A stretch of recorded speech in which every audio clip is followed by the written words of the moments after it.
Halo teman-teman, kembali lagi bersama saya Aditya Philip Sripidara. Di video kedua ini saya akan menjelaskan tentang sumber daya manusia dan organisasi. Pertama, pengertian sumber daya manusia. Sumber daya manusia adalah manusia yang mempunyai kemampuan terpadu yang dicirikan dengan pola pikir dan daya fisik yang baik. Perilaku dan watak sumber daya manusia berasal dari lingkungannya, sedangkan prestasi dan motivasi kerja berasal dari keinginan dirinya sendiri. Suatu negara pasti mempunyai dan membutuhkan sumber daya manusia untuk memenuhi tujuan yang ingin dicapai oleh negara tersebut. Misalnya, dalam bidang ekonomi, sosial, pendidikan, dan sebagainya.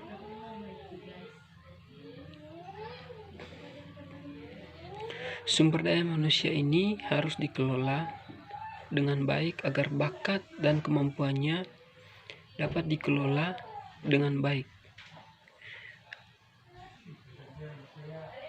dan dapat bermanfaat secara utuh, maksimal, dan tepat sasaran melalui metode-metode dan sistem yang efektif dan efisien. Sumber daya manusia terdiri dari dua hal, seperti yang sudah dijelaskan di video pertama saya di topik 1, yaitu daya fisik dan daya pikir, yang nantinya akan menentukan kemampuan manusia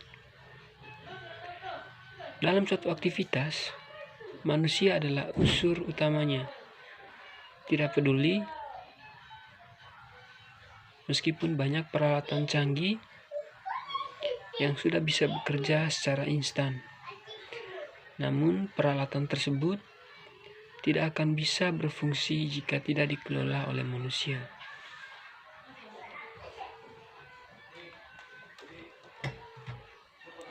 Yang kedua, yaitu pengertian dari organisasi. Organisasi adalah struktur pembagian kerja dan struktur tata hubungan kerja antara kelompok orang pemegang posisi yang bekerja sama secara tertentu untuk bersama-sama mencapai tujuan tertentu.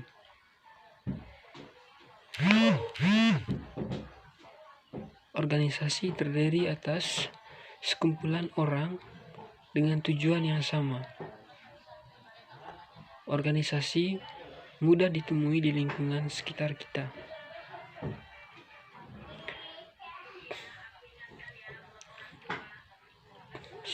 Organisasi mudah dibentuk asalkan ada kesamaan tekad, maksud, dan tujuan di antara anggotanya. Menurut Anang Firmansyah dalam buku Manajemen 2019, organisasi merupakan sistem hubungan terstruktur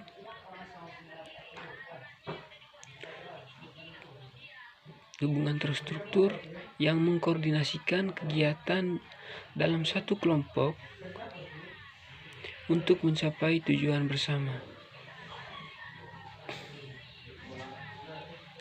Ciri utama organisasi adalah terdiri atas kumpulan orang, adanya kegiatan yang harmonis, serta menjalin kerjasama yang didasarkan pada hak, kewajiban, serta tanggung jawab masing-masing anggotanya. Contohnya, ada organisasi OSIS atau organisasi siswa intrasekolah, atau organisasi di tingkat universitas seperti BEM, Badan Eksekutif Mahasiswa. Jika satu kelompok memiliki tujuan yang sama dan memenuhi unsur-unsur organisasi, maka sudah bisa disebut organisasi. Untuk memahami lebih lanjut tentang pengertian organisasi, konsep, tujuan, dan manfaat organisasi, simak penjelasan berikut ini.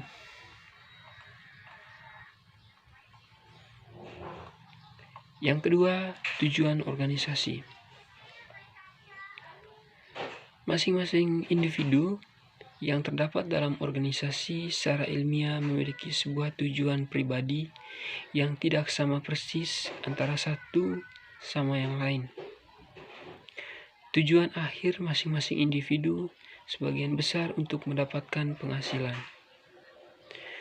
Tujuan organisasi serta masing-masing organisasi seringkali beriringan adalah untuk melakukan pekerjaan secara baik serta dapat naik pangkat. Langkah dari peran anggota organisasi tersebut adalah dengan adanya konsistensi dari si pendukung terhadap tujuan organisasi, yaitu dalam meningkatkan pendapatan serta untuk meningkatkan produktivitas. Tujuan organisasi menurut salah satu pakar ahli yaitu Simon bahwa pada tugas guna mewujudkan sasaran organisasi tersebut berada pada masing-masing orang yang ada pada tingkat paling bawah di struktur organisasi. Demikian juga bagi seseorang yang paling bawah di struktur organisasi tersebut tidak boleh diabaikan. Hal ini karena mereka merupakan anggota level bawah,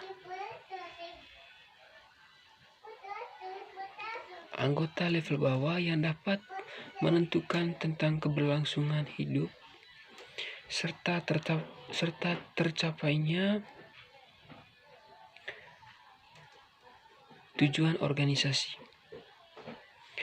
Tujuan organisasi memiliki pengaruh dalam mengembangkan organisasi, baik itu untuk perekrutan anggota serta pencapaian apa yang ingin dicapai dalam berjalannya organisasi. Tujuan organisasi tersebut yaitu antara lain: yang pertama, untuk mengatasi keterbatasan kemandirian. Terus yang kedua, kemampuan serta sumber daya yang dimilikinya untuk mencapai sebuah tujuan. Selanjutnya, tempat untuk mencapai tujuan dan efisien serta selektif karena dilakukan secara bersama-sama. Yang selanjutnya, tepat dalam mendapatkan pembagian kerja dan jabatan. Yang berikutnya, tepat untuk mencapai keuntungan dan pendapatan bersama-sama. Yang berikutnya, tepat untuk mengelola lingkungan secara bersama-sama. Yang berikutnya, tepat untuk mendapatkan penghargaan, tepat mendapatkan pengawasan dan kekuasaan, dan yang terakhir, tepat untuk menambah pergaulan serta memanfaatkan adanya waktu peluang.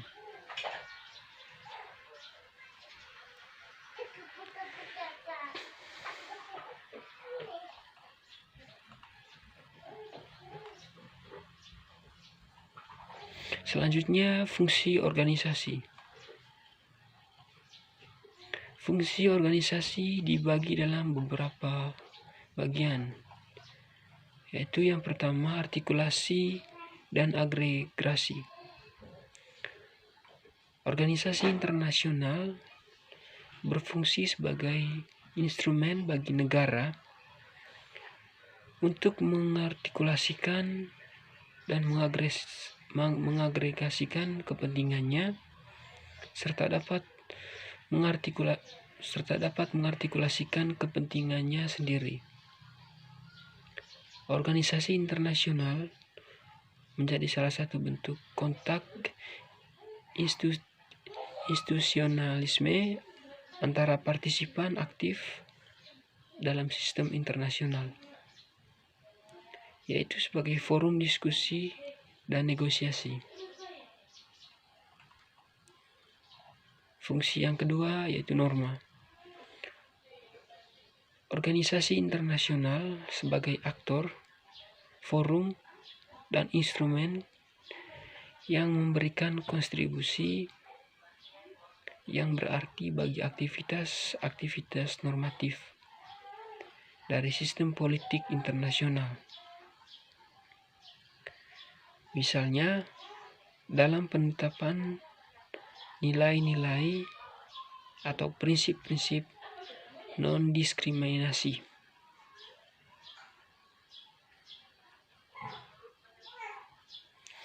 Yang ketiga, rekrutmen.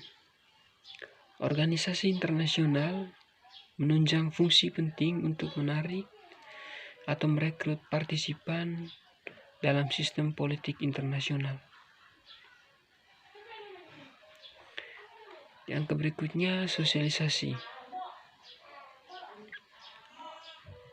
Sosialisasi berarti upaya sistematis untuk mentransfer nilai-nilai kepada seluruh anggota sistem.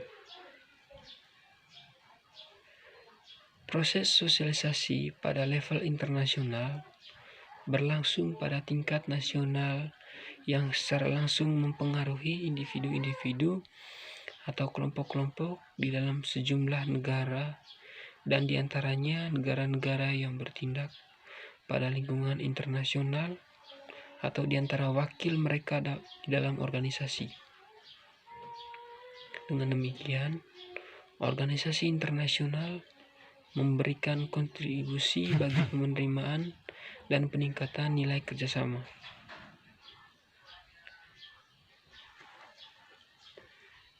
Yang berikutnya yaitu manfaat dari organisasi.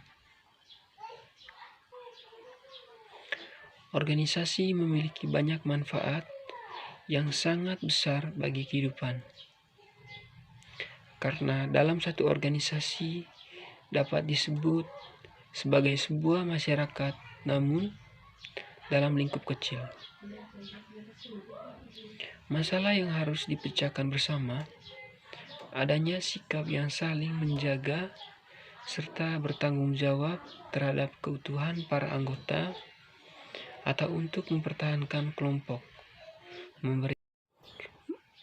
memberikan suatu gambaran dari perjuangan panjang serta membantu ketika menyelesaikan masalah ataupun memberikan masukan kepada sebuah masyarakat dalam cakupan luas. Selain itu, terdapat manfaat organisasi yang dapat diperoleh bagi seseorang, antara lain. Yang pertama, dapat tercapainya sebuah tujuan. Manfaat organisasi yang dibentuk dari berbagai tujuan bersama yang berkaitan, maka dapat lebih berpeluang dalam meraih tujuan maksimal dan efektif. Yang kedua, melatih mental untuk berbicara di publik. Mental pada saat berbicara di depan publik, tidak setiap orang dapat melakukannya dengan mudah. Perlu adanya pelatihan yang lama dan secara berkala. Suatu organisasi, kelompok belajar, dan lain sebagainya merupakan wadah yang tepat dalam mengembangkan public speaking. Fungsi yang ketiga, mudah dalam memecahkan masalah. Manfaat yang ketiga yaitu dapat dengan mudah dalam memecahkan masalah. Dalam satu organisasi sering terdapat berbagai masalah. Entah itu disebabkan karena adanya perbedaan pendapat ataupun hal-hal lainnya. Pemecahan dari berbagai permasalahan yang ada mengajarkan kita untuk harus bersikap serta dapat menyikapi permasalahan yang ada yang lebih kompleks serta majemuk. Selain itu, permasalahan yang ada yang lebih kompleks yang telah disebutkan di atas, masih banyak manfaat organisasi yang dapat diperoleh. Namun di sini tidak dijelaskan lebih lanjut. Adapun manfaat lain yaitu melatih leadership, memperluas pergaulan, ajang pembelajaran kerja yang sesungguhnya, membentuk karakteristik seseorang, meningkatkan wawasan dan pengetahuan, kuat dalam menghadapi tekanan, mampu mengatur waktu dengan baik. Dan manfaat lainnya juga yaitu yang pertama, teratasinya keterbatasan untuk mencapai tujuan karena ditanggung bersama anggota organisasi. Yang kedua, tersedianya wadah atau tempat berorganisasi. Yang berikutnya, tersedianya wadah berkomunikasi intern dan ekstern organisasi.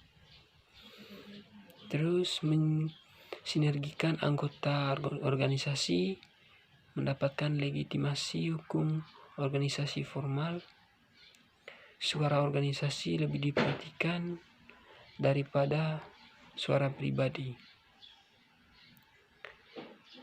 memenuhi kebutuhan sebagai pemimpin bagi yang ingin berkuasa. Yang berikutnya yaitu hubungan sumber daya manusia dengan organisasi. Sumber daya manusia dalam organisasi sangatlah penting, di mana sumber daya manusia dibutuhkan dalam satu organisasi untuk sebuah kemajuan organisasi tersebut. Sumber daya manusia dalam satu organisasi merupakan penentu yang sangat penting bagi keefektifan berjalannya kegiatan di dalam organisasi. Keberhasilan dan kinerja seseorang dalam satu bidang pekerjaan banyak ditentukan oleh tingkat kompetensi, profesionalisme, dan juga komitmennya terhadap bidang pekerjaan yang ditekuninya. Sebuah organisasi dituntut untuk mampu meningkatkan kualitas sumber daya manusia yang ada. Kualitas sumber daya manusia banyak ditentukan oleh sejauh mana sistem yang ada di organisasi atau perusahaan mampu menunjang dan memuaskan keinginan baik bagi pegawai maupun dari organisasi atau perusahaan. Oleh karena itu, organisasi dan perusahaan dituntut memiliki komitmen saling mendukung tercapainya, baik tujuan organisasi maupun tujuan pribadi.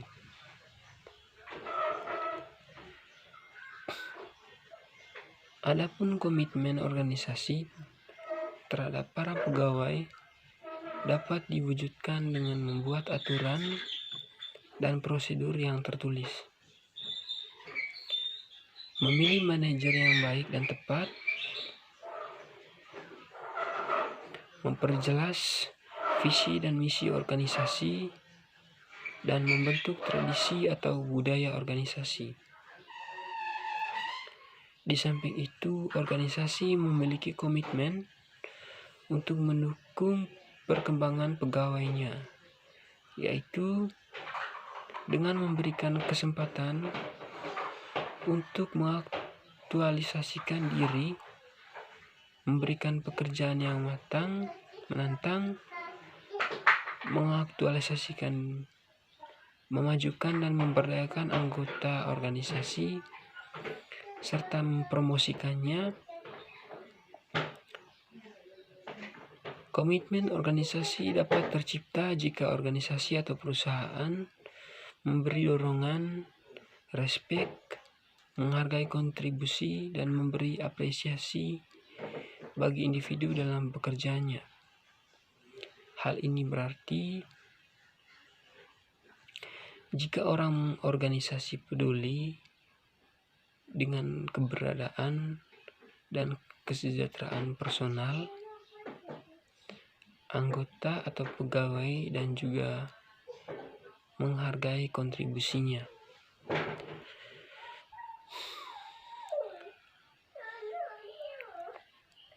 maka anggota atau pegawai akan meningkatkan komitmennya terhadap organisasi.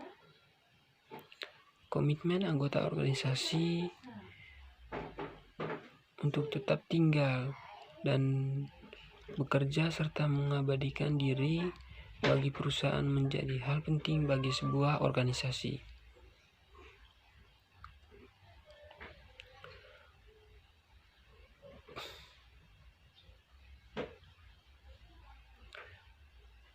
Dalam menciptakan kelangsungan hidup perusahaan, komitmen berorganisasi secara umum dapat diartikan sebagai keterikatan pegawai pada organisasi di mana pegawai itu bekerja.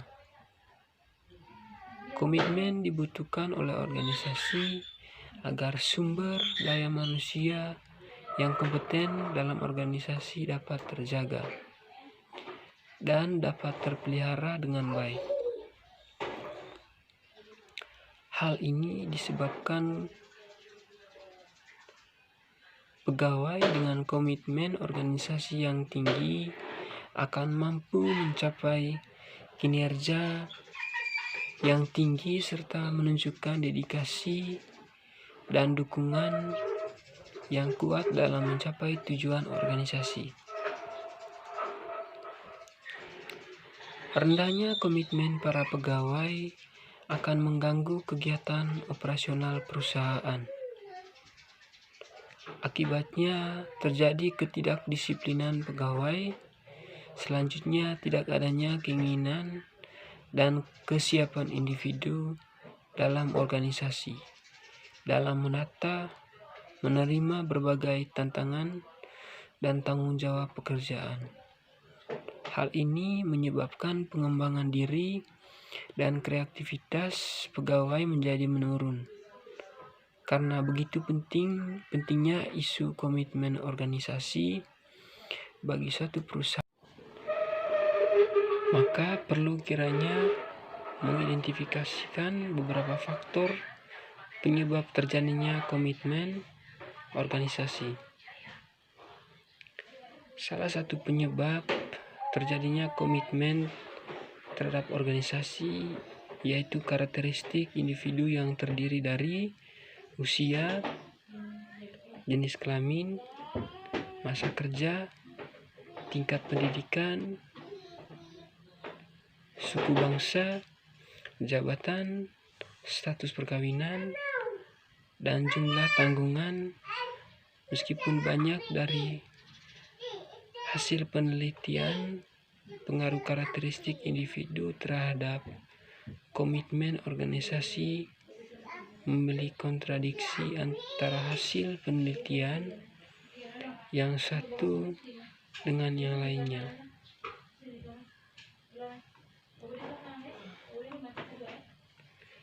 Yang berikutnya, peran sumber daya manusia bagi organisasi.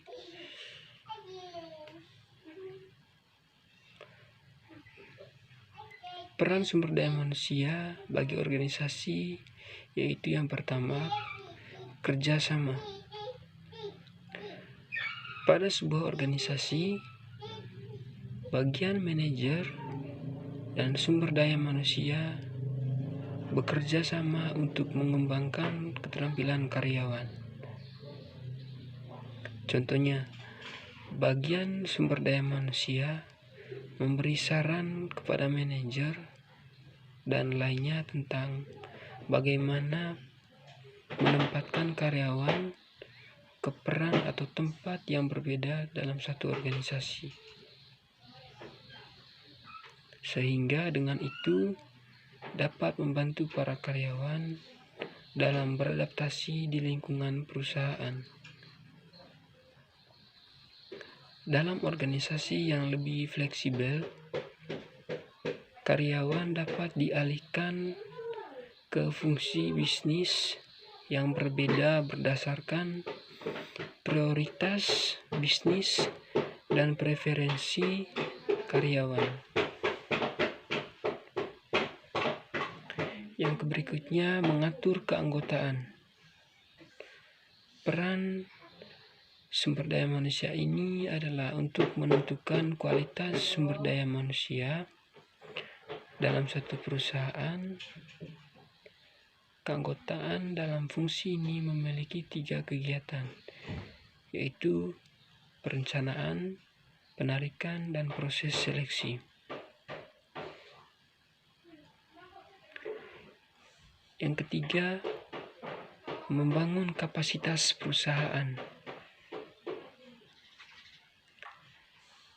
Manajemen sumber daya manusia membantu bisnis mengembangkan keunggulan kompetitif yang melibatkan pengembangan kapasitas perusahaan sehingga para karyawan dapat menawarkan dan memberikan layanan yang unik kepada pelanggannya. Untuk membangun sumber daya manusia yang efektif, perusahaan, khususnya perusahaan swasta, bersaing satu sama lain. Ini berkaitan dengan mempertahankan dan membantu karyawan agar tetap berkomitmen terhadap perusahaan dalam jangka panjang. Dan yang terakhir, yaitu peran organisasi bagi sumber daya manusia. Organisasi adalah sebuah wadah untuk mencapai sebuah tujuan yang telah disepakati bersama. Semua orang pasti pernah berorganisasi, entah itu di lingkungan keluarga, universitas, dan masyarakat, karena banyak sekali macam-macam organisasi, di mana setiap organisasi akan mempunyai sebuah tujuan yang hendak dicapai, dan keberhasilan dalam mencapai sebuah organisasi juga ditentukan oleh anggota-anggotanya. Jika anggota dalam organisasi memiliki sebuah tujuan yang sama atau linear dengan tujuan sebuah organisasi, maka mereka para anggota organisasi akan berusaha untuk mencapai tujuan tersebut, sehingga mereka dapat memperoleh apa yang mereka inginkan dari mengikuti sebuah organisasi.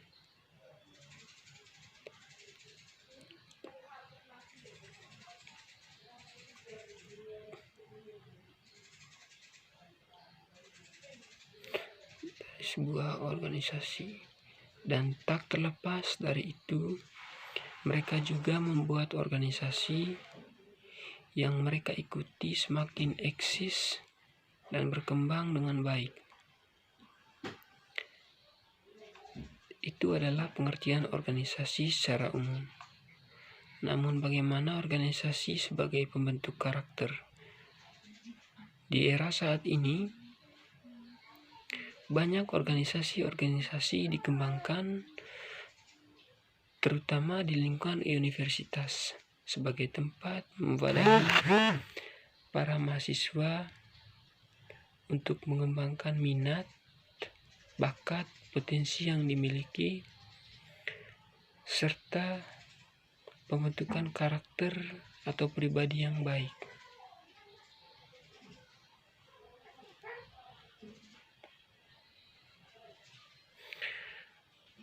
Di era saat ini juga organisasi sangat diperlukan untuk membentukkan karakter seorang mahasiswa agar tetap sesuai dengan karakter bangsa, di mana karakter bangsa yang diterapkan dalam organisasi antara lain sikap kekeluargaan, kerjasama, gotong royong, peduli, kepemimpinan, dan tanggung jawab.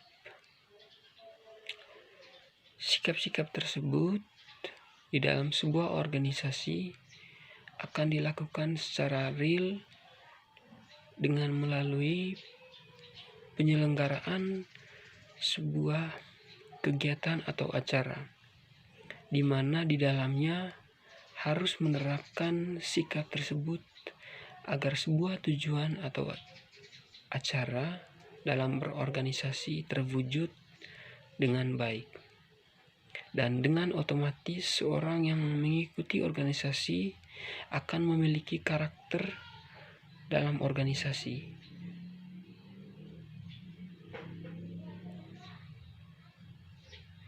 Baik, teman-teman, sekian video dari saya, semoga bermanfaat. Terima kasih.